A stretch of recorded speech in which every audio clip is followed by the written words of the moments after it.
Obama's record. Let's move on. We've got the mayor of Scranton. We talked about Scranton, Pennsylvania. We got to move up soundbite number 8. This is Chris Doherty. He was on America's Newsroom today with Martha McCallum, and they had a talk about the firefighters filing suit against the mayor because he's cut everybody's salaries down there to minimum wage. And Martha McCallum said, well, what are you saying to the firemen? We've known of the troubles that were going to happen this year because our council passed a budget that was based on borrowing, and now they've been unwilling to fund that borrowing, and as a result, we have a shortfall. It's unfortunate City Council has passed a budget that's based on borrowing and is unwilling to fund it. It's a very difficult situation, but I always have said, I've been elected 3 times, you have to be honest with the people and say, these are what your services cost. You know, we have been burdened with a lot of legacy costs in Scranton. Our health care bill is $15 million. The majority of that bill goes to retirees. Those are agreements that were made before I became the mayor. And we need to address and understand those costs. You know, cities like Scranton, where these type of arrangements were made, have been very burdensome. And Bush did it. So I don't know when Bush was mayor of Scranton, but it doesn't matter. He didn't have to be mayor of Scranton. He was president. He caused the problems.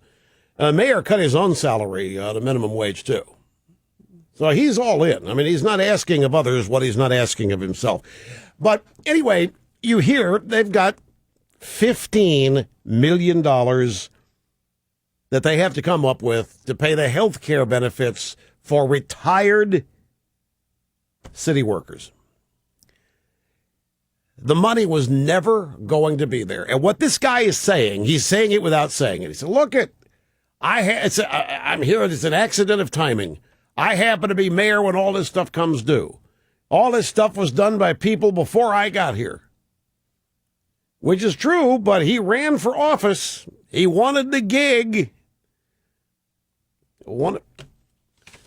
I think he's doing everything. I don't know if he's chopping the retirees' money off, but he's got to come up with this $15 million for their health care bill. You know, this is obscene.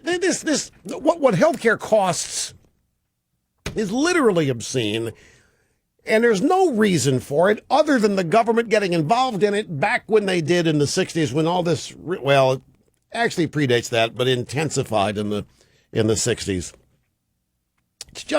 It's just absurd that health care should be one of the most expensive things in any culture.